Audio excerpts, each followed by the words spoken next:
জীবনে কখনো তুমি মিথ্যা বলনি, তাই তো তোমায় পেতে কাঁদে ধরণী।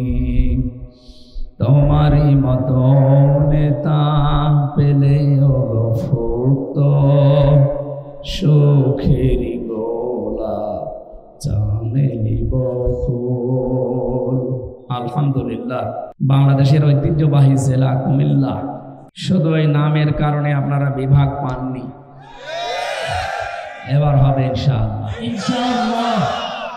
বাংলাদেশের 17টা জেলা ছিল ঐতিহ্যবাহী পুরাতন জেলা, তার ভেতরে কুমিল্লা একটা।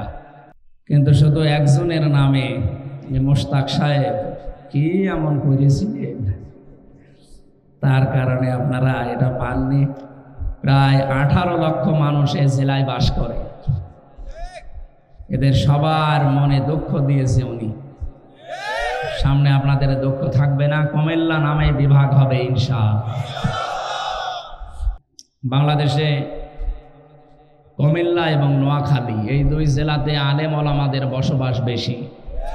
সারা দেশে দিনের আলো জ্ঞানের আলো ছড়িয়েছে এই দুই জেলার আলেমরা। কিন্তু আবু সেহেলের বাড়ি যেখানে, মোহাম্মদ রসুল্লাহর বাড়িও সেখানে। এ জেলায় আলেমও বেশি, জালেমও বেশি। এখনো পর্যন্ত অনেকে আমরা দেখতে পাই, বিশেষ করে মডেল মসজিদের খতিব এবং ইমাম যারা 15.5 বছরে তারা যা করেছে আলেমের নাম নিয়ে, জালেমরাও এত নিচে নামে না। ইমামতি করতে হলে ইমান লাগে না? ইমান না থাকলে তার ভেতরে নামাজ হবে? ইমান থাকার জন্য যে সমস্ত কাজ করা লাগে, তার প্রথম কাজ হচ্ছে ফামাই একফর বিত্তাগুত, সে যেন তাগুত ছেড়ে দেয়। তাগুত ছেড়ে না দিয়ে যদি কেউ ইমানের দাবি করে, ও ইমান টেকে না। আর তাগুত ছেড়ে দিয়ে ইমানের দাবি করলে ফাকাদ ইসতামসাকা বিল উরওয়াতিল ওয়াসকা লা ইনফিসামা লাহা, সে আমার একটা মজবুত অবলম্বন ধারণ করবে যা কখনো ছিঁড়ে যাবে না। বাংলাদেশে তাকান, যারা তাগুত ছেড়ে দিয়ে ইমান এনেছে, তাদেরকে আপনি 57 দিন রিমান্ডে নিয়েও টলাতে পারেননি। ডক্টর শফিকুল ইসলাম মাসুদ তার জ্বলন্ত প্রমাণ। তারা ইমান এনেছে কিন্তু তাগুত ছেড়ে দিয়ে। যেন বাংলাদেশের ইতিহাসে এতদিন রিমান্ডে কেউ থাকেনি। জনাব দেলাওয়ার হোসেন, আমি রিমান্ডে ছিলাম, যে অফিসার ছিল আসাদুজ্জামান আসাদ, এই কোলাঙ্গার, এই শয়তান আমাকে বলছিল যে দেলাওয়ারকে আমি তার গরম করে ওর লজ্জাস্থানে ঢুকিয়েছি, ওর পুরুষত্ব নষ্ট হয়ে গেছে। পরবর্তীতে চিকিৎসার মাধ্যমে আল্লাহ আবার ফেরত দিয়েছে।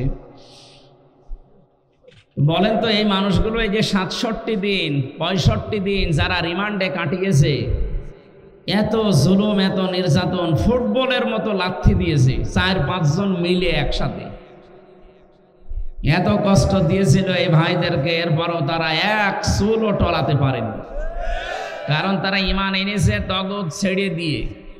অথচ বাংলাদেশে বহু পীর, বহু আলেম, বহু ইমামকে আমরা দেখেছি তারা তাগুত ছেড়ে না দিয়ে ইমানের দাবি করত। এই জন্য বাতাস পাল্টিয়েছে, তারাও পাল্টিয়ে গেছে। আমার কথা বোঝেন নাকি না বুঝে খালি মাথা নাড়াচ্ছেন?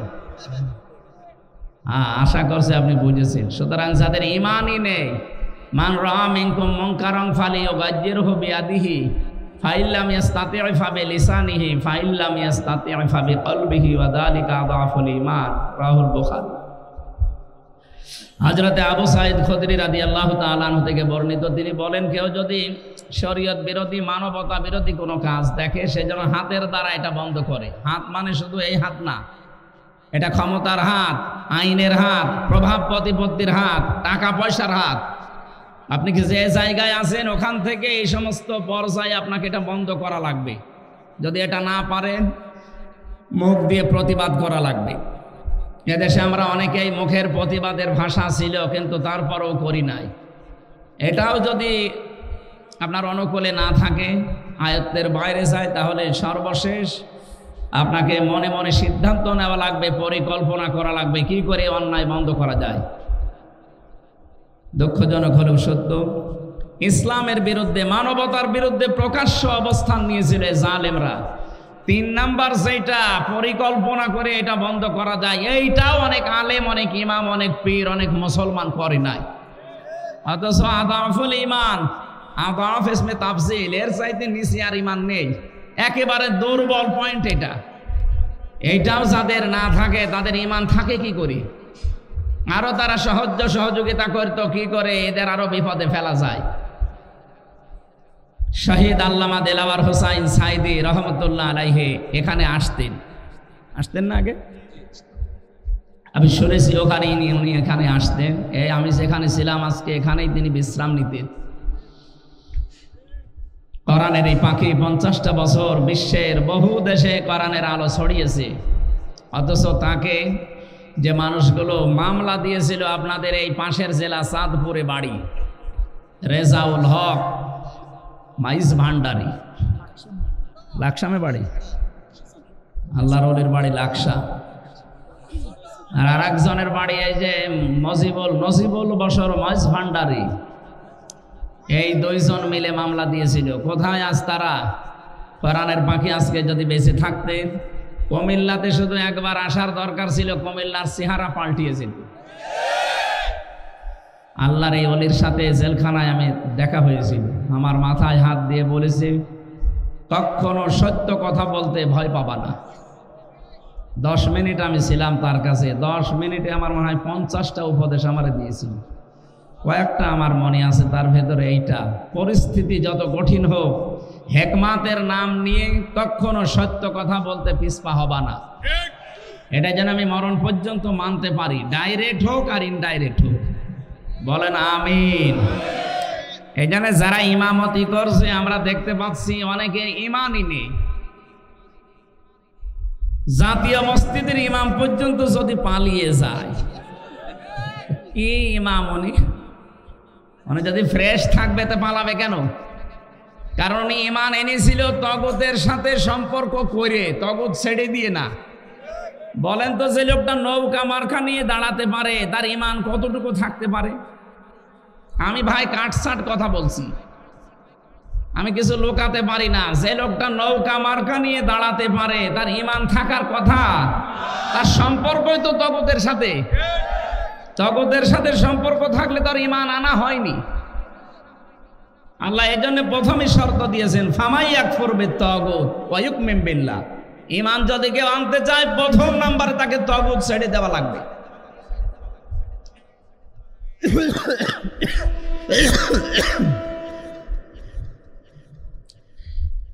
এই জন্য এই ময়দানে আমরা যারা বসে আছি, আমরা যারা ইমান এনেছি, আমরা তগুতের সাথে সম্পর্ক তৈরি করি না, তগুত ছেড়ে দিয়ে ইমান এনেছি। কথা বলেন ঠিক কিনা?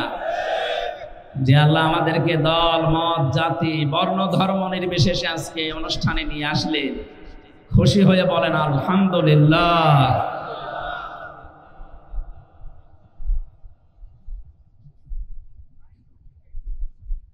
দরুদ আর সালাম পড়ছি আমাদের নবী, মানবতার মহান শিক্ষক মুহাম্মদুর রাসূলুল্লাহ সাল্লাল্লাহু আলাইহি ওয়াসাল্লাম। প্রত্যেকটা বিষয়ে তিনি শিক্ষা দিয়েছেন। বুইস্তু মুআল্লিমান, আমাকে প্রেরণ করা হয়েছে শিক্ষক হিসাবে। এমন কোন দিক আর বিভাগ নেই যেখানে তিনি শিক্ষা দেননি। আমরা যে কোরআনে কারিম থেকে তেলাওয়াত করলাম, এটা পড়তে হলে 29টা অক্ষর লাগে। কয়টা? এর প্রতিটি অক্ষরে আমার নবীর সম্মান, মর্যাদা আল্লাহ আরো উপরে তুলে দিয়েছে। তাফসীরে খাজিনের ভেতরে আছে এই তথ্যটা। আলিফ দিয়ে আমার আল্লাহ জানিয়েছেন আমার নবী আহমদ, তিনি প্রশংসিত। বা দিয়ে আল্লাহ জানিয়েছেন আমার নবী বাশির, তিনি সুসংবাদদাতা। তা দিয়ে আল্লাহ জানিয়েছেন আমার নবী মুত্তাকি, তিনি পরহেজগার। সা দিয়ে তিনি জানিয়েছেন আমার নবী মুদ্দাসির, কম্বলওয়ালা। জিম দিয়ে তিনি জানিয়েছেন আমার নবী জামিল, সুন্দর। হা দিয়ে আল্লাহ বলেন আমার নবী হামিম, তিনি অন্তরঙ্গ বন্ধু। খ দিয়ে জানিয়েছেন আমার নবী খাতামান নবিয়্যিন, আমার নবী শেষ নবী। এভাবে পড়তে পড়তে আপনি ইয়া চলে যাবেন, ইয়া দিয়ে আল্লাহ ডাক দিয়েছেন ইয়াসিন, হে নেতা। এটা পাবেন তাফসিরে কাবিরে, আল্লামা ফখরুদ্দিন রাজি রহমতুল্লাহ আলাইহি লিখেছেন। আল্লাহ পাক বলেন ইয়া হরফে নেদা, ইয়া মানে হে, সিন মানে সাজ্জেদ। সিন শব্দের 5টা অর্থ আমি ওখানে পেয়েছি। সিন মানে সাজ্জেদুল আলামিন, সিন মানে সাজ্জেদুল বাশার, সিন মানে সাজ্জেদুল কাউনাইন, সিন মানে সাজ্জেদুল আম্বিয়া, সিন মানে সাজ্জেদুল মুরসালিন। প্রতিটি শব্দের ভেতরে তিনি ব্যাখ্যা দিয়েছেন। আল্লাহ ডাক দিয়েছেন ইয়াসিন, হে নেতা। আল্লাহর ঘোষণা দেওয়ার নেতা এই দুনিয়ায় একজনই আছে। এটা যদি অনেকে দুনিয়ার বিষয় মনে করি এড়িয়ে যেতে চায় না, এটা দুনিয়ার বিষয় না, এ সম্পর্ক সব আখিরাতের সাথে। দুনিয়াতে যার নেতা ঠিক নেই ওই মানুষটা জাহান্নামে যাবে। সূরা হুদ 12 নম্বর পারা 12 নম্বর পৃষ্ঠার 1 নম্বর লাইনের 98 নম্বর আয়াত। এটা তাফসিরে ফি জিলালিল কোরআনে আছে। ইয়াকদুমু কওমাহু ইয়াওমাল কিয়ামাতি ফাআওরাদাহুমুন নার ওয়া বিসাল বিরদুল মাউত। বলেন আল্লাহু আকবার। আমি যতগুলো তাফসিরে এদের সাথে মিলিয়েছি, এর বাংলা কথা এই, যে দলের নেতা জাহান্নামে যাবে ওই দলের কর্মীরা ওর সাথে জাহান্নামে যাবে। যদিও আয়াতে রুকুটা আল্লাহ ফেরাউন সম্পর্কে দিয়েছেন, ফেরাউন জাহান্নামে যাবে, ওর অনুসারী যারা ওর পেছনে ছিল সবাইকে আল্লাহ জাহান্নামে পাঠাবে। কিয়ামত পর্যন্ত সেই নেতা জাহান্নামে যাবে, ওর নেতৃত্বে যারা চলবে তারাও জাহান্নামী।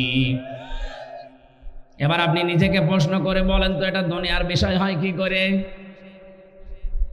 ইয়াউমা নাদউ কুল্লা উনাসিন বিইমামিহিম, সূরা বানী ইসরাঈলের 71 নম্বর আয়াত, প্রথম অংশে আছে। আল্লাহ বলেন কিয়ামতে মানুষকে আমি ডাক দেব তার নেতার সাথে। কেন দুনিয়ার বিষয় মনে করে নিজের কপালে আগুন লাগাচ্ছেন? এটা আখিরাতের বিষয়। এইটা আজ আমাদের দেশে ঠিক নেই, এই জন্যে তো চাঁদাবাজি এখনো বন্ধ হচ্ছে না। কি চাঁদাবাজি বন্ধ হয়ে গেছে? আপনি এমন নেতার পেছনে ঘোরেন যে নেতাও চাঁদাবাজ, কর্মীও চাঁদাবাজ। আমি এমন নেতার পেছনে ঘুরি যে নেতা ঘোষণায় দিয়েছে ইসলাম যদি দেশে আসে সর্বপ্রথম বন্ধ করা হবে চাঁদাবাজি। আপনি কিসের নেতা মানেন? আপনার নেতার দিকে তাকালে শয়তানের কথা মনে হয়, আমার নেতার দিকে তাকালে আমার আল্লাহর কথা মনে হয়। কি বেশি বলে ফেললাম? না না, বেশি হয়। এটা দুনিয়ার বিষয় মনে করে এড়িয়ে যাওয়ার কোনো সুযোগ নেই। কিয়ামতে বিচার ব্যবস্থা আল্লাহ বানিয়েই ডাকবে আপনার নেতার সাথে। আগে নেতা, এরপরে কর্মী। আপনার বিবেকে কি বলে? যেদিন আপনার নেতা সামনে থাকবে, তার যে চেহারা সুরাত, তার যে চরিত্র আপনি না জানলেও আল্লাহ জানে না। কথা বলেন না কেন? ওরে দেখেই তো আল্লাহর রাগ হয়ে যাবে। আপনার পর্যন্ত আর যাওয়া লাগবে না। তো সামনে যেটা আছে এটাই তো 2 নাম্বার, তুই মনে হয় 3 নাম্বার। আপনার পর্যন্ত আর বিচারও করা লাগবে না, নেতাকে দেখে সাথে সাথে দিয়ে দেবে।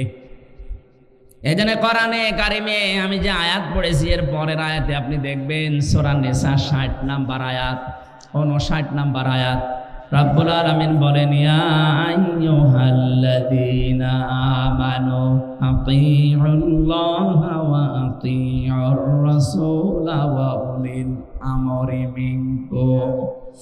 ওহে যারা ঈমানের দাবি করো, আমি আল্লাহর আনুগত্য করো, আমার রাসূলের ইতাআত করো, আর উলিল আমর তোমাদের ভেতরে যারা নেতা নেতৃত্ব দেয় তাদেরকে তোমরা মেনে চলো। কুমিল্লাবাসী কান খাড়া করে শোনেন, এই যে আতিউ, এটা ফেল, এটা ভার্ব, এটা ক্রিয়া। এই শব্দটা আল্লাহ নিজের নামে আর রাসূলের নামে দিয়েছেন, কিন্তু উলিল আমরের আগে তিনি দেননি। মুফাসসিরিন ইকরাম বোঝাতে চেয়েছেন আল্লাহ আর রাসূলকে মানা লাগবে, কোনো প্রশ্ন করা যাবে? আরো জোরে বলেন। আপনার বুঝে আসুক বা না আসুক মানা লাগবে, এইটাই ফাইনাল। কিন্তু উলিল আমর ছাড়া আল্লাহ রাসূলের পরে দুনিয়ায় নেতৃত্ব দেবে, এদেরকে মানতে হলে মাস্ট বি দেখা লাগবে লোকটা আল্লাহ রাসূলকে মেনে চলে কিনা। আল্লাহ রাসূলকে যদি মেনে চলে, ও আমার আত্মীয় না হলেও ওইটাই আমার নেতা। আল্লাহ রাসূলকে মানি না, ও আমার বাবা হলেও ওরে আমি মানি না। এটা যত বদ্ধমূল করতে পারবেন দুনিয়ার জীবনে তত শান্তি পাবেন। এইটা আজ বাস্তবতায় আমরা নিতে চাই না, অনেকে ভয় পায় আর বলে যে না হুজুর এটা রাজনীতি, এটা বলার দরকার নেই। এটা না বলতে বলতে তো আজ আমাদের অবস্থা এই পর্যায়ে পৌঁছিয়েছে। আমাদের বউগুলো এখন রাজমিস্ত্রি আর আমরা জোগাইলে কথা বলছেন এখন।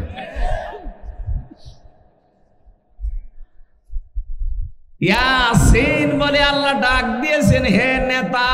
সিন শব্দের অর্থ বললাম পাঁচটা। প্রথম নম্বর অর্থ হচ্ছে সাজ্জিদুল আলামিন, আলম না।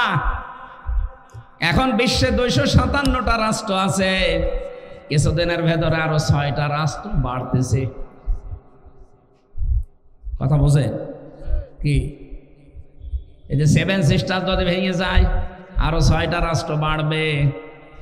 257 আর 6 কত হয়?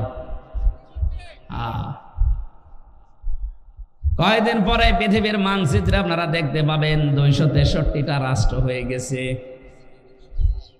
কারণ যেভাবে আপনারা পেছনে লেগেছেন আপনারা ভাঙতে বাধ্য। এতদিন মুসলমানকে গরু খাওয়ার অপরাধে জবাই করেছেন, আমরা কিছুই বলি নাই, কিন্তু এখন আপনারা আল্লাহর ঘর ভাঙা আরম্ভ করেছেন। আপনার পূর্বপুরুষের দিকে তাকান। আব্রাহা আল্লাহর ঘর ভাঙতে এসে কাসফিম মাকুল হয়ে গেছে। এক কথা বলেন না কেন? আপনাদেরকে আল্লাহর ভুসি বানিয়ে ফেলবে, টুকরা টুকরা করে দেবে। আজকেও সকালে দেখেন একটা মসজিদ ভেঙেছে শয়তানরা। বিশ্বের দিকে তাকালে আমরা দেখি কেউ মাটির নিচে গ্যাস পায়, তেল পায়, সোনা পায়, লোহা পায়, মন্দির পায়। আমরা যদি এখন বলি ঢাকার স্বামীবাগের ইসকন মন্দির 500 বছর আগে এখানে মসজিদ ছিল, আমরা ভেঙে দেব, কি করবেন আপনি? বাবরি মসজিদ ধোয়া তুলে আপনি ভেঙে দিলেন। আজকে সকালবেলা এক হিন্দুর বক্তব্য শুনেছেন, মোদির বিরুদ্ধে এই লোকটা, ভারতে বাড়ি কলকাতায়। সে বলছে কেন এই ধোয়া তুলে মুসলমানদের কলিজায় আঘাত দিচ্ছেন? তাদের বাবরি মসজিদটা ধোয়া তুলে ভেঙে দিলেন। এখনো পর্যন্ত তাদের মসজিদগুলো, আল্লাহর ঘরগুলো ভাঙতেছেন।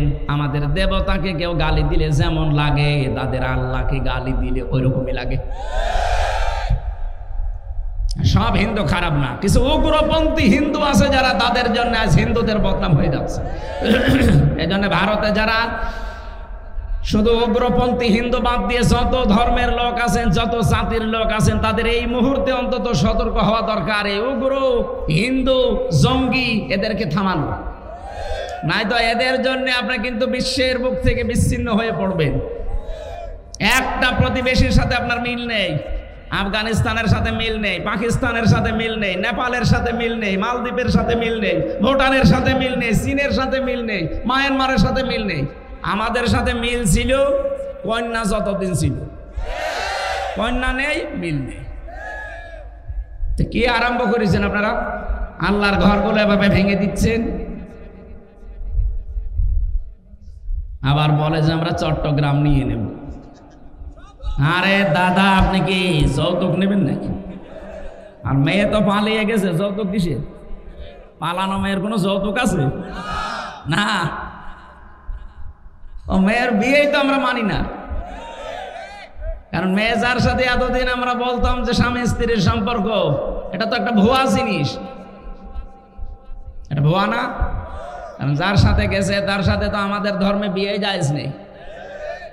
ওয়ালা তুনকিহুল মুশরিকিনা হাত্তা ইউমিনু, সূরা বাকারা 221 নম্বর আয়াতের মাঝের অংশে আছে। আল্লাহ পাক বলেন, যতক্ষণ মুশরিক পুরুষ মুসলমান না হবে, ঈমান না আনবে, তার সাথে মুমিনা নারীর বিয়ে করা জায়েজ নেই। এটা আমি বানালাম? বলেন। সুতরাং যার সাথে গেছে তার সাথে তো বিয়ে আমাদের ধর্মে জায়েজ নেই। আপনি এতদিন খালি মিথ্যা কথা বলতেন যে আমাদের স্বামী স্ত্রীর সম্পর্ক। তারপরও দাদা যদি এখন মুসলমান হয়, যে বয়স, দাদা এ বয়সে মুসলমানি দিতে গেলে দেখা যাচ্ছে হাসামে গোড়া থেকে কেটে বাদ দিয়ে দিল, সব শেষ। আমার মনে হয় এখন আরো হবে না, মুরব্বী বয়সে এখন যে অবস্থায় আছে ওইভাবে থাক। আর আমরা ও বিয়ে মানি না, যৌতুক তো আরো পরের কথা। আর আমাদের ধর্মে যৌতুক জায়েজ নেই, যৌতুক আছে আমাদের ধর্মে, সুতরাং এটা তো দেওয়ার প্রশ্নই আসে না। বাংলাদেশে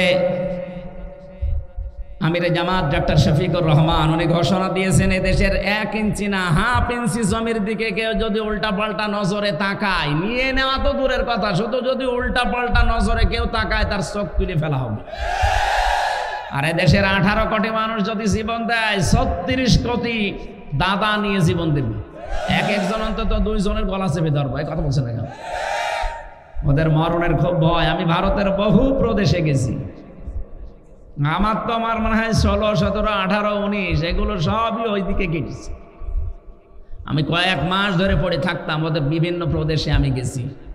ওদের খুব ভয় মরণের, ওদের সাথে মিশে আমি যা দেখেছি খুব ভয় মরণের। ওয়ালা তাজিদান্নাহুম আহরাসান নাসি আলা হায়াতি ওয়া মিনাল্লাযিনা আশরাকু, সূরা বাকারার ভেতরে আছে।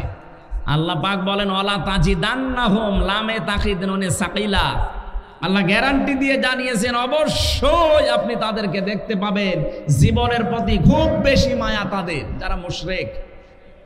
আমাদের জীবনের প্রতি মায়া না, আমাদের মায়া হচ্ছে জান্নাতের প্রতি।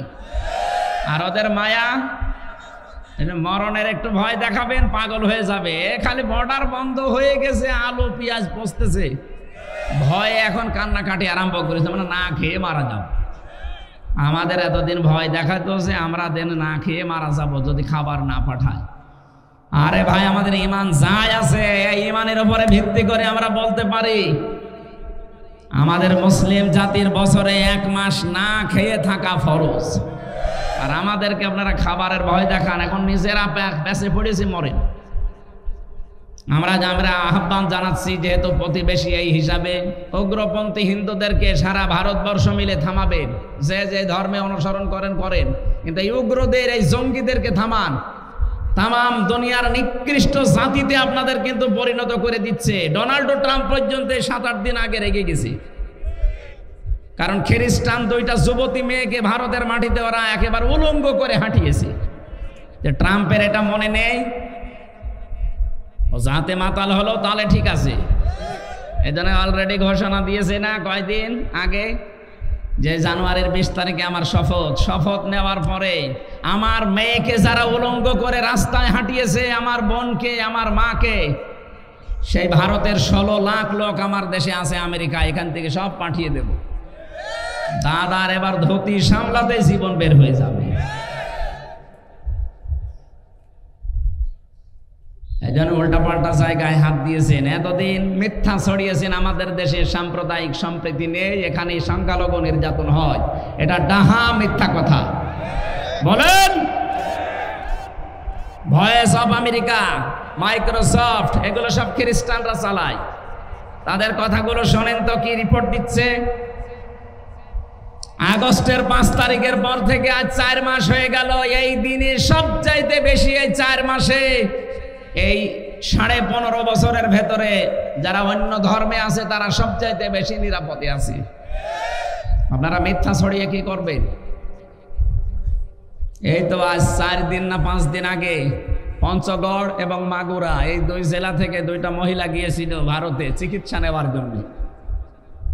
সাংবাদিক, ওই যে মলম সাংবাদিক, যেটা হকার, এই হকারের আর এক বন্ধু আছে, সে বলছে, বলেন আমার মেয়েকে বাংলাদেশে রেপ করেছে, আমাদের পূজা পার্বণ করতে দেয় না, আমরা আর টিকতে পারলাম না, এই জন্য আমরা চলে এসেছি। ও মেয়েটা পুরা উল্টিয়ে গেছে। কি বলিস? আমরা এসেছি আমার মেয়ের হাতের চিকিৎসা করাতে, আর কিসের পূজা পার্বণ করা? আগস্টের 5 তারিখের পর থেকে সবচাইতে বড় নিরাপদে আছি আমরা বাংলাদেশে। এই জন্য মিথ্যার কেউ এখন খেতে চাচ্ছে না, সব প্রমাণ হয়ে গেছে। সাম্প্রদায়িক সম্প্রীতির 1 নাম্বার দৃষ্টান্ত পৃথিবীর এই 257টা দেশের ভেতরে বাংলাদেশ। জোরে বলেন আল্লাহু আকবার। এই সম্প্রীতি কেউ নষ্ট করতে পারবে না। এদেশের সংখ্যালঘু বলে কিছু নেই, মাইনরিটি মেজরিটি কিচ্ছু নেই, আমরা সব এক। জন্ম যারা নিয়েছি এই দেশে তারা এ দেশের গর্বিত নাগরিক। কথা বলে না কেন? সুতরাং এই উগ্রদেরকে থামান আপনারা, নাই তো সারা পৃথিবী থেকে বিচ্ছিন্ন হয়ে পড়বেন। যদি সেভেন সিস্টার ভেঙে যায়, যেহেতু বিশ্বে এখন 257টা 263টা রাষ্ট্র হয়ে যাবে, এই 263টা রাষ্ট্রের যেখানে আপনি বাস করেন সেখানেই আপনাকে বিশ্ব নবীকে নেতা মানা লাগবে। এর নাম সাইয়্যিদুল আলামিন, আলম না। শুধুমাত্র এই পৃথিবীর এই 263টা রাষ্ট্র না, যত জগৎ আল্লাহ বানিয়েছে, কেউ যদি বলে আমি চাঁদের দেশে থাকি সেখানেও আপনাকে নবীকে মানা লাগবে। কেউ যদি বলে আমি মঙ্গল গ্রহে থাকি সেখানেও নবীকে মানা লাগবে। ইয়াতানাজ্জালুল আমরু বাইনাহুন্না, আল্লাহ পাক বলেন প্রতিটি আসমানে আমার বিধিবিধান নাজিল হচ্ছে, যেখানে যেই সৃষ্টি আছে তার জন্য এরকম বিধান আমি নাজিল করি। যেখানেই যাবেন আপনাকে নবী ছাড়া অন্য কাউকে আপনি মানতেই পারবেন না। 2 নম্বরে সাইয়্যিদুল বাশার, বাশার মানে মানুষ। কেউ যদি বলে আমি মানুষ, মানুষ পদবাচ্যে যারা বিবেচিত, মাস্ট বি তাকে নবীকে নেতা মানা লাগবে। শুধুমাত্র দুনিয়ার এই জগৎ না, মানুষ না, সাইয়্যিদুল কাউনাইন বলা হয়েছে 3 নাম্বার। শুধু দুনিয়া না, আখিরাতেও আপনার জন্য আমার জন্য বিশ্ব নবী হবেন একমাত্র নেতা। অন্যান্য যত নবী আছে সবাই অপারগতা স্বীকার করবে, মুহাম্মদুর রাসূলুল্লাহ পড়ে যাবে সেজদায়। 50 বছর কেটে যাবে এক সেজদায়। আল্লাহ পাক বলেন হাবিব মাথা তোলেন, সেজদা থেকে মাথা তোলেন, আজকে আপনি যা বলবেন আপনার সব কথাগুলো আমি আজকে কবুল করে নেব। সুতরাং শুধু এ জগতে কাজে লাগছে তা না, মরণের পরও আমার নবীকে দরকার আছে না নেই? এখনো পর্যন্ত যারা রাজনীতি মনে করে কানে তোলা দিয়ে আছেন, কান একটু ছাড়ান, হাত সরান। শুধু দুনিয়া না, আখিরাতেও কাজে লাগবে। যার সিগনেচার ছাড়া, যার সার্টিফিকেট ছাড়া, যার সুপারিশ ছাড়া কেউ জান্নাতের গেটে যেতে, আরো জোরে বলেন। 4 নম্বরে শুধু আমাদের মানুষের না, উভয় জগতে না, সাইয়্যিদুল মুরসালিন, যাদের রাসূল আল্লাহ পাঠিয়েছেন তাদের জন্যও তিনি সাইয়্যিদ। 5 নম্বরে সাইয়্যিদুল আম্বিয়া, শুধু নবীদের না, শুধু রাসূলদের না, সবার জন্য তিনি ছিলেন একমাত্র নেতা। হযরতে মুসা আলাইহিস সালাম এত বড় পাওয়ারফুল নবী, আল্লাহর সাথে কথা বলতেন। তিনি যদি এখন বাংলাদেশে আসে আর কেউ যদি মুহাম্মদুর রাসূলুল্লাহকে বাদ দিয়ে মুসা নবীর আদর্শ গ্রহণ করে, নিছক সে জাহান্নামী। কথা বলেন না কেন? কি মনে করেন আপনি বলেন তো? মুসা নবীর মতো এত বড় পাওয়ারফুল নবী এখন যদি আসে, তাকে মেনে নিলে যদি আপনি জাহান্নামে যান, মুসা নবীর চাইতে আপনার বাবা, আপনার স্বামী, আপনার নেতা কি বড় নাকি? কাকে মানেন আপনি? এই মুহূর্ত থেকে এই দেউলিল আমরি মিনকুম যে ব্যাখ্যা বললাম, আতিউ শব্দটা আল্লাহ এই জন্যে দেননি কারণ আল্লাহ রাসূলকে মানতে গেলে প্রশ্ন নেই, প্রশ্ন করলে আপনার ঈমান থাকবে না। কিন্তু উলিল আমর যারা দুনিয়াতে যারা নেতৃত্ব দেবে আল্লাহ রাসূলের পরে, সে যেই হোক, আগে দেখতে হবে লোকটা আল্লাহ রাসূলকে মানে কিনা। বুঝেছেন কিনা বলেন এ পর্যন্ত? বুঝেছেন? আপনারা বুঝলে শুধু হচ্ছে না, আমার এগুলো তো বুঝবে। যতদূর পর্যন্ত এই আওয়াজ যাচ্ছে, রেকর্ড হচ্ছে, তামাম দুনিয়া ছড়িয়ে যাচ্ছে, সবাইকে উদ্দেশ্য করে বলছি আপনার বিবেকটা কাজে লাগাবেন। আল্লাহ আমাদেরকে বিশ্ব নবী মুহাম্মদুর রাসূলুল্লাহ একমাত্র আদর্শ মেনে চলার তৌফিক দাও, বলেন আমিন। ইয়াউমাইযিল লা তানফাউশ শাফাআতু ইল্লা মান আযিনা লাহুর রাহমানু ওয়া রাদিয়া লাহু কওলা। সূরা তাহা 16 নম্বর পারা 18 নম্বর পৃষ্ঠা 10 নম্বর লাইনের 109 নম্বর আয়াতে আছে। আল্লাহ বলেন সেদিন সুপারিশ কাজে লাগবে না, যার কথা শুনতে আমি আল্লাহ রাজি না হব এবং যার প্র্যাকটিক্যাল লাইফের উপরে আমি আল্লাহ রাজি না থাকব। কুমিল্লাবাসী, নবীজির সুপারিশ যদি আমি আপনি পেতে চাই, আমার জীবনকে আগে পাল্টাতে হবে। জীবন পাল্টানোর যতগুলো নিয়ম নীতি আছে কোরআনে আমি 500 নিয়ম পেয়েছি, তার ভেতরে আজকে একটা বলছি। আমার আলোচনার বিষয় আজকে আমানাত। কি বললাম? বলেন বলেন। মানব জীবনের একটা গুরুত্বপূর্ণ পাঠ এটা। পুরা কোরআনে এরকম 500টা পাঠ আছে। এর ভেতরে আজকে আমি একটা বলছি, আমানাত শব্দটা শুনতে যত সহজ মনে হচ্ছে, বিষয়টা অত সহজ না। এর ভেতরে আমার মনে হয় দুনিয়া আখিরাত সব আল্লাহ লুকিয়ে রেখেছেন। আমানত এমন একটা গুরুত্বপূর্ণ বিষয়, নবী মুহাম্মদ রাসূলুল্লাহ জানিয়েছেন কিয়ামতের আগে দৃশ্যটা দুনিয়ায় এমন হবে, মাইকিং করেও একজন আমানতদার মানুষ খুঁজে পাওয়া যাবে না। আমার মনে হয় সেই সময় এখন প্রায় চলে এসেছে। আপনি তাকান, এখন মাইকিং করে একটা আমানতদার মানুষ খুঁজে পাওয়া যায় না। অথচ একটা মানব জীবনের গুরুত্বপূর্ণ পাঠ, নবীজিকে মানুষ আমানতদার এই শব্দটা বলে আরবে ডাক দিত। আমানতদার বলতো না, আল আমিন, আস সাদিক, এমনি এমনি বলে নাই। সে জীবনে এত বেশি আমানতের দায়িত্ব পালন করেছেন, নিজের জামাই হযরতে আলীকে মরণের বিছানায় রেখে গেছে, তারপরও আমানতের দায়িত্ব ভুলে যাননি। যেদিন তার বাড়ির চারিদিকে 42 জন কাফের রাঙ্গা তরবারি নিয়ে দাঁড়িয়ে আছে, বিশ্ব নবী ডাক দিয়ে বললেন, আলী, চারিদিকে ওরা দাঁড়িয়ে আছে আমাকে হত্যা করার জন্যে। ওই যে ঘরের ভেতরে টোপলা দেখতে পাও, ওগুলো সবই ওদের, যারা আমাকে হত্যা করার জন্য এসেছে। আমি আল্লাহর আদেশ পেয়েছি, এ মুহূর্তে যদি আমি চলে যাই তাহলে আমার আল আমিন নামের কলঙ্ক হয়ে যাবে। আমানতদার আমি, ওরা নিজেরাই আমাকে ডাকে, তাহলে এই আমানতদারের কলঙ্ক হয়ে যাবে। তুমি আমার বিছানার উপরে চাদর মোড়া দিয়ে শুয়ে থাকো, সকালবেলা ওরা এসে যখন আমাকে পাবে না, পাবে তোমাকে। তুমি তখন পাওয়ার সঙ্গে সঙ্গে, যেহেতু নেতার ছেলে, তোমারে হয়তো কিছু বলবে না, তুমি সঙ্গে সঙ্গে আমানতের দায়িত্বটা পালন করার পরে 3 দিনের মাথায় মদিনায় আমার সাথে দেখা করবা। ও বাংলার মুসলমানেরা, চিন্তা করেন তো এই কঠিন মুহূর্তে, যেখানে জীবন মরণ নিয়ে টানাটানি, সেখানেও নবীজি আমানতের দায়িত্ব ভুলেন নাই। নিজের জামাইকে মরণের বিছানায় রেখে যাচ্ছেন, অথচ আপনি কি করলেন? এ বিশাল আমানতটা জনগণ আপনাকে দিতে চায়নি, তারপর আপনি নিজে নিজে আমানতদার সেজেছিলেন। কথা বলে না কেন? তিনি 3টা নির্বাচনে আমরা কেউ তাকে জোর করে দিতে চাইনি, তিনি জোর করে আমানতের দায়িত্বটা নিয়েছিলেন। কি করলেন নিয়ে? এই যে চলে গেলেন, কত ঋণ আমাদের মাথার উপরে দিয়ে গেলেন আপনি। এখন এই দেশে একটা মানুষ জন্ম নিলে কমপক্ষে 1,10,000 টাকা তার মাথার উপরে ঋণ।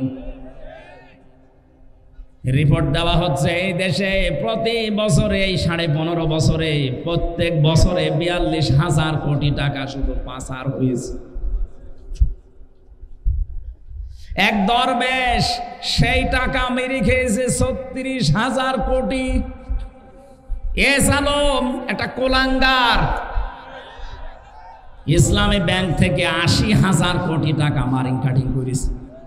এখন অনেককে বলতে শোনা যাচ্ছে, তারা কোন নিয়তে বলছেন আমরা জানি না, যে ইসলামী ব্যাংক একদল নাকি ডাকাতি করেছে। কিসের ডাকাতি? যারা বানিয়েছিল তারা হাতে নিয়েছে। ইসলামী ব্যাংক আপনি বানিয়েছেন, এর প্রতিষ্ঠাতা যারা, তাদের দিকে তাকান। ইসলামী ব্যাংক এখন তার মায়ের কোলে ফিরে গেছে। কথা বলেন না কেন? এতদিন তো ডাকাতি হয়েছিল, সেখান থেকে মায়ের কোলে ইসলামী ব্যাংক ফিরে গেছে। যাদের চরিত্র ওই রকম, তারা ওই রকম কথা বলতে পারে, যাদের চরিত্রের ভেতরে এরকম মারিং কাটিং। কথা বলছেন না কেন?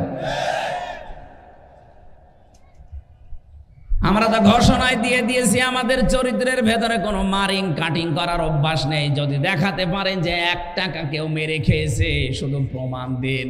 কি করে দেখেন, 2টা মন্ত্রী ছিল, 1 টাকা পর্যন্ত দুর্নীতি করেছে, প্রমাণ আজও কেউ দিতে পারেনি। এরপরে আবার কি দেখানো লাগবে আপনাকে? মানে কিছু দেখান, কি দেখাবো এর চাইতে?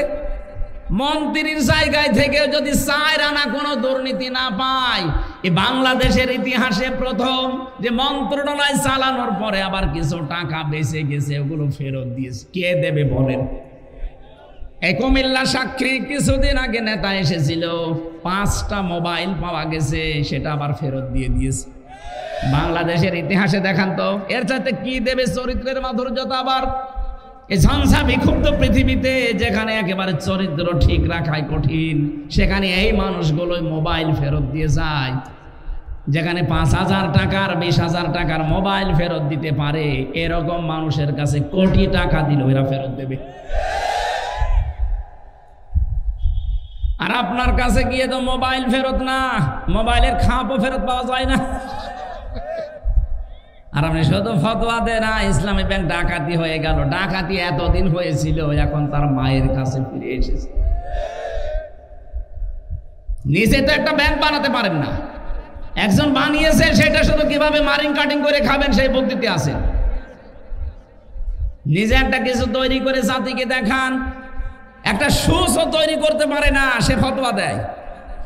আর এরা কি তৈরি করছে আপনি চিন্তা করেছেন? আপনি ঢাকার দিকে আজ 2-3 দিন যেটা চলছে, অন্য দেশের অন্য বলতে কি বিশ্বের সবচাইতে বড় বড় বিশ্ববিদ্যালয়ের প্রফেসররা এসে দৃশ্যগুলো দেখে তারা আশ্চর্য হয়ে গেছে যে এইগুলো তো করে বাইরের দেশে, আমরা দেখি রাষ্ট্রের পক্ষ থেকে, আর এই দেশে মাত্র একটা ছাত্র সংগঠন এত বড় কাজ করছে। এদের রাষ্ট্রের বাজেট দেওয়া দরকার। দেশ এমনি দাঁড়াবে, শুধু বায়ান দিয়ে দেশ দাঁড়ায় না, কাজ করা লাগে। চরিত্রের সর্বোচ্চ পর্যায়ে তারা পৌঁছাচ্ছে সবকিছু দিয়ে, আর আপনি আদর্শ দিয়ে মোকাবেলা করতে পারেন না, শুধু উল্টাপাল্টা ফতোয়া দেন। জনগণ এখন আর ওই আগের 5 তারিখের আগে নেই, অনেক আগে আগস্টের 5 তারিখ পার হয়ে গেছে। কথা বলেন না কেন?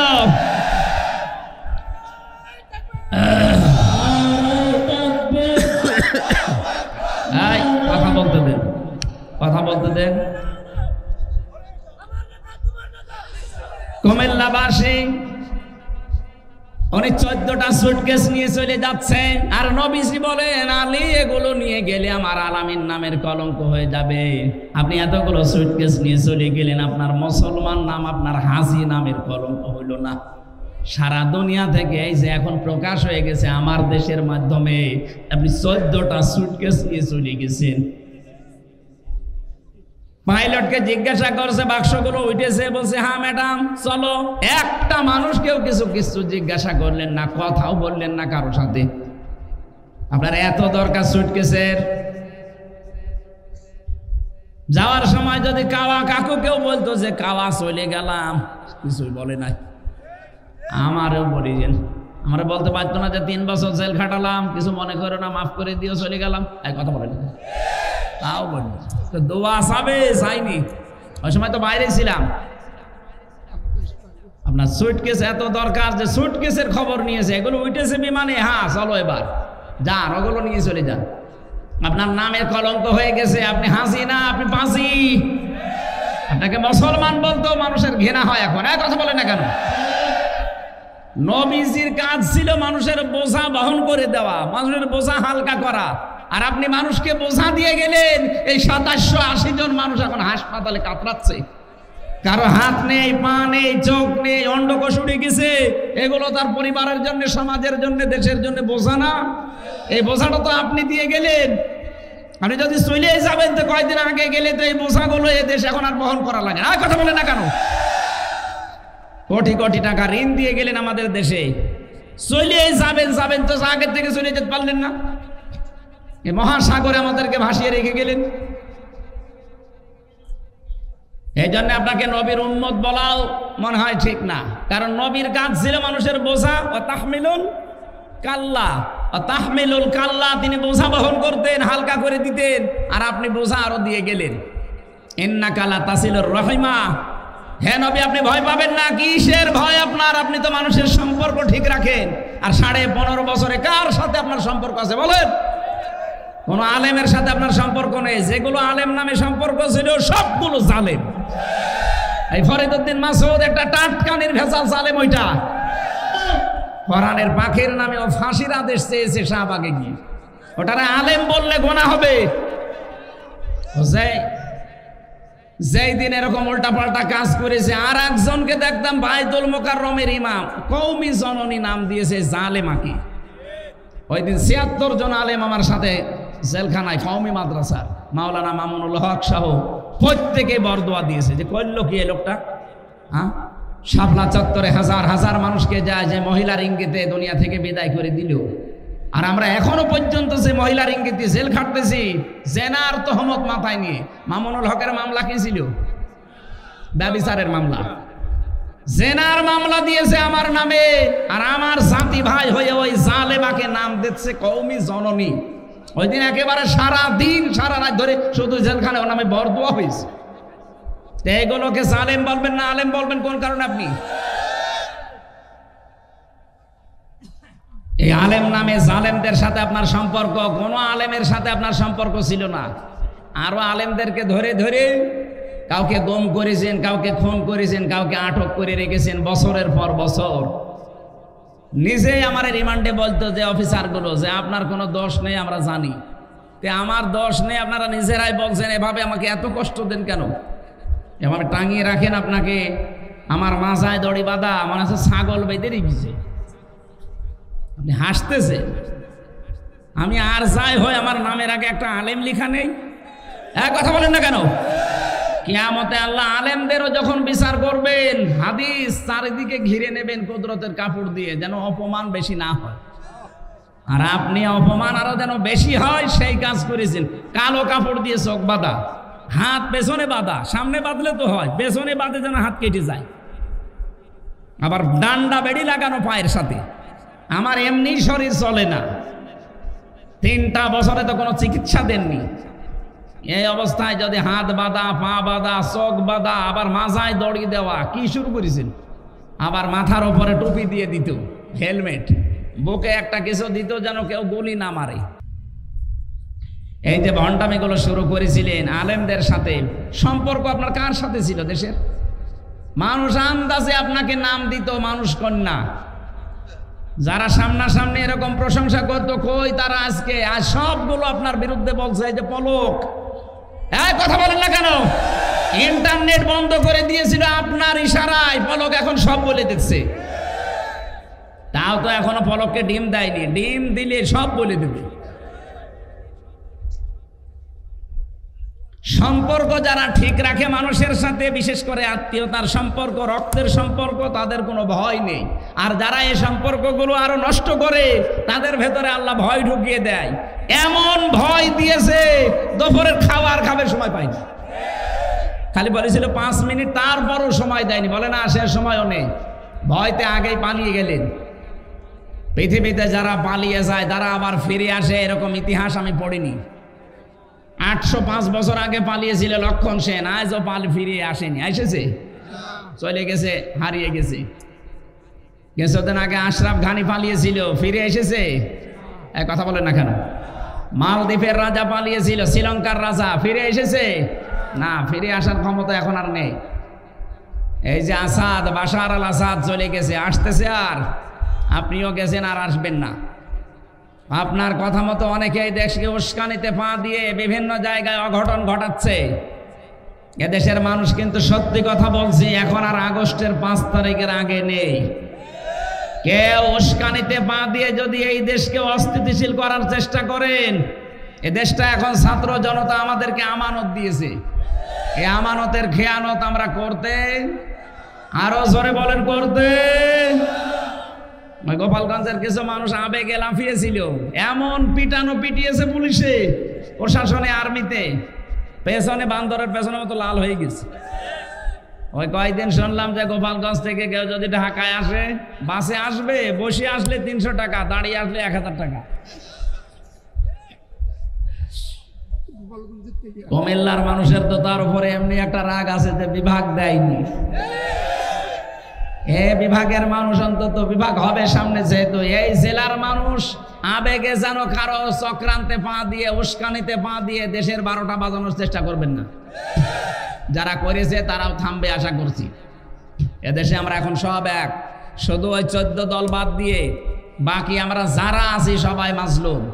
এখন যদি কোনো ঝামেলা তৈরি করেন না, জাতি কিন্তু আপনাকে ক্ষমা করবে না। এই জন্য আমানতের দায়িত্ব নবী নিজে জীবন দিয়ে পালন করছিলেন, আর আপনি আমানতের দায়িত্ব খেয়ানত করে চলে গেলেন। আপনি নবীর উম্মত দাবি করতে পারেন না, এর পরের গুলো তো একটাও মানেন না। আল্লাহ রাব্বুল আলামিন বলেন ইন্নাল্লাহা, অবশ্যই আমি আল্লাহ, ইয়া'মুরুকুম, তোমাদেরকে আদেশ করছি, আন তুআদ্দুল আমানাতি ইলা আহলিহা, তোমাদের যাবতীয় আমানতকে তার প্রাপকের কাছে পৌঁছিয়ে দেবা। এখানে গচ্ছিত যে আমানতটা আছে এইটার কথা বলা হয়েছে। তাফসীরে ইবনে কাসিরের ভেতর থেকে শোনাচ্ছি, হযরতে ওসমান ইবনে তালহা রাদিয়াল্লাহু তাআলা আনহা, তার ঘটনা এই আয়াতের ভেতরে আছে। নবীজি মক্কা বিজয় করলেন, নিজে উঠের উপরে চড়ে তাওয়াফ করলেন, লাঠি দিয়ে হাজরা আসওয়াদকে তিনি স্পর্শ করলেন। এরপরে হযরতে তালহা ওসমান ইবনে তালহাকে ডাক দিয়ে বললেন, এই নাও চাবি, কাবার এই চাবি। দরজা খুলে তিনি 2 রাকাত নামাজ আদায় করে চাবিটা দিয়ে দিলেন। বলেন, কিয়ামত পর্যন্ত তোমার বংশের কাছে এই আমানতটা থাকবে। এই আয়াতটা তিনি ওই সময় তেলাওয়াত করে জানালেন, অবশ্যই আল্লাহ নির্দেশ দিয়েছে তার আমানতকে তার প্রাপকের কাছে পৌঁছিয়ে দাও। আমানতের কথা কেন বারবার বলছি? আমার এই জীবনে আমি কোরআনে কারিমে পড়াটা পড়ে আমানত পেয়েছি প্রধানত 27 প্রকার। কত? 27 প্রকার। আপনি কি ঘুমাচ্ছে? 27 প্রকার আমানতকে দুনিয়ায় আপনাকে পালন করে দেখানো লাগবে। তার প্রথম প্রকার আমানত হচ্ছে আপনার জীবনটা। এটা আল্লাহ পাক পক্ষ থেকে আপনাকে একটা আমানত দিয়েছেন, মন মতো আপনি ব্যবহার করতে পারবেন না, এমনকি নিজের অঙ্গ প্রত্যঙ্গ যা আছে একটা নিজে নষ্ট করে ফেলতে পারেন না। এটা আমানতের খেয়ানত হবে। অলা তুহলিকু আনফুসাকুম, সূরা বাকারার ভেতরে আছে আয়াতটা, বাংলা অর্থ হচ্ছে নিজেদেরকে নিজেরা ধ্বংসের ভেতরে ফেলে দিবা না। সুতরাং বডিটা যেহেতু আল্লাহর পক্ষ থেকে আপনার কাছে আমানত, এই আমানতটা রক্ষা করার জন্য অবশ্যই এই বডির খেয়াল রাখা লাগবে। যারা এই বডিকে নষ্ট করে ফেলেন বিড়ি সিগারেট, এরপরে যে গাঁজা খেয়ে মদ খেয়ে নেশা ভান করে, আপনি কিন্তু ধরা খেয়ে যাবেন। এখন থেকে সতর্ক হয়ে যাবেন, আমার এই বডিটা আল্লাহর আমানত, আমি এই বডিটা নষ্ট হয় এমন কোন কাজ করব না। বলেন বলেন, করব না। চোখ আপনার কাছে আমানত, এমন দিকে তাকাবেন না যেখানে তাকালে আমানতের খেয়ানত হয়। আজ অনেক মানুষ আমার মোবাইলে মেসেজ পাঠায়, হুজুর 2 বছর বিয়ে হয়েছে, নিজের বউ আর ভালো লাগে না, অন্যের বউ দেখলে খুব ভালো লাগে। এটা একটা রোগ। এটা কি? এটা ভালো লাগার পেছনে কারণ আছে। আমি 2টা ঔষধ বলছি, এখন থেকে শুরু করে মরণ পর্যন্ত মাত্র 15 দিন একটু মেনে চলেন, দেখবেন 15 দিন পরে অন্যের বউ দেখলে আপনার মেজাজ খারাপ হয়ে যাবে, নিজের বউ দেখলে আপনার আকর্ষণ বাড়বে। কোরআনে কারীম সূরা নূর 18 নম্বর পারা 12 নম্বর পৃষ্ঠার 7 নম্বর লাইনে 30 নম্বর আয়াতে আছে ঔষধ, কুল্লিল মুমিনিনা ইয়াগুদ্দু মিন আবসারিহিম ওয়া ইয়াহফাযু ফুরুজাহুম যালিকা আযকা লাহুম ইন্নাল্লাহা খাবীরুম বিমা ইয়াসনাউন। রব্বুল আলামিন বলেন, নবী আপনি মুমিন পুরুষদেরকে বলেন তারা যেন চক্ষুকে নিম্নগামী করে রাখে পরনারী দেখলে। 14 জন নারী বাদ দিয়ে দুনিয়ায় যে মহিলা আপনার সামনে পড়ুক না কেন, মাস্ট বি আপনাকে চোখ নিচের দিকে করা লাগবে। আপনি একটু 15 দিন মেনে চলেন, মাত্র 15 দিন। 14 জন মহিলা বাদ দিয়ে যত মহিলা দুনিয়ায় আছে দেখলে আপনি চোখ নিচের দিকে করবেন। 2 নম্বরে লজ্জা স্থানের হেফাজত করবেন। মেয়েরা যদি কারো সাথে মোবাইলেও কথা বলেন, মা বোন যারা শুনতে পাচ্ছেন, প্রথম নাম্বারে আপনার কথা হবে মোবাইলে, খুব শর্টকাট কথা। যদি কারো সাথে বলেন, 14 জন পুরুষের সাথে আপনি কথা বলতে পারেন, এই 14 জনের বাইরে যদি কাবা শরীফের ইমামও কল দেয়, আপনি মোবাইলে কথা বলবেন খুব শর্টকাটে। 2 নম্বরে ভাষা হবে রুক্ষ সূক্ষ্ম। কথা বুঝতেছেন? এগুলো না, আপনার কথাবার্তারা শুনে আরো অনেকে দেখি চলে আসে, আপনার কাছে আসতে চায়। আজ পরিবার অবক্ষয়ের পেছনে কারণ আমার মনে হয় মোবাইলের এই উল্টাপাল্টা কথাগুলো। প্রতিদিন দেখবেন অনশন করছে মেয়েরা, 2-3 বাচ্চার মা চলে এসেছে আফসারি সাহেবের বাড়ি, কি অনশন, বিয়ে করা লাগবে। কেন? এই মোবাইলের ব্যবহারটা সঠিক হওয়া লাগবে। 15 দিন মাত্র একটু চেষ্টা করেন, 15 দিন পরে একটা অনির্বচন সুখ আপনার মনের ভেতরে আল্লাহ দান করবে। শব্দটা কি বললাম? একটা অনির্বচন সুখ আপনি পাবেন। পাখির বাচ্চারা দেখবেন, মুরগির বাচ্চা যখন এর ডানার নিচে আশ্রয় নেয়, ওর পালক পর এত মোলায়েম, এত সফট, এত কোমল, একটার সাথে যখন আরেকটা লেগে যায়, ওর নিচে যখন সিল কাকের থেকে বাঁচার জন্য আশ্রয় নেয়, এই বাচ্চারা যখন দেখে যে মায়ের পালক একটার সাথে আরেকটা লেগে গেছে, এটা সফট কোমল, এমন সুন্দর একটা নিচের জায়গা হয়ে যায়, ওখানে এই কম পালকের সাথে আরেকটা পালক লাগলে একটা ঘর্ষণ লাগে, ঘর্ষণ, ওটাকে বাংলায় অনির্বচন সুখ বলে। তখন বাচ্চারা কিচির মিচির আওয়াজ দেয়। তাফসিরে আমি পড়েছি, কোন মানুষ যদি সত্যি 15 দিন পর্যন্ত আল্লাহর এই 2টা ঔষধ পালন করতে পারেন, তখন দেখবেন জায়েজ জিনিসের প্রতি আপনার আকর্ষণ বেড়ে যাবে, অন্যায় কোনো অবৈধ জিনিস দেখলে আপনার রাগ হবে। আমরা এটা চাই না? কথা বলেন। যাদের মোবাইলে এমন কোন কারো নাম্বার লেখা আছে যে নাম্বারে কথা বলা আপনার জন্য জায়েজ না, এরকম মোবাইলে যদি কারো সাথে কথা বলে থাকেন, সেটিং করে থাকেন, এক্ষুনি ওই নাম্বার ডিলিট করে দিন। এখনই ডিলিট করে দেন। এটা একটা আমানত আপনার জন্য। এই আমানত রক্ষা করেন। 15 দিন আমি সময় দিলাম, আল্লাহর কসম আমি নিজে পরীক্ষা করে বলছি, 15 দিনের ভেতরে মাস্ট বি আপনাকে আল্লাহ একটা পরিবর্তন এনে দেবে।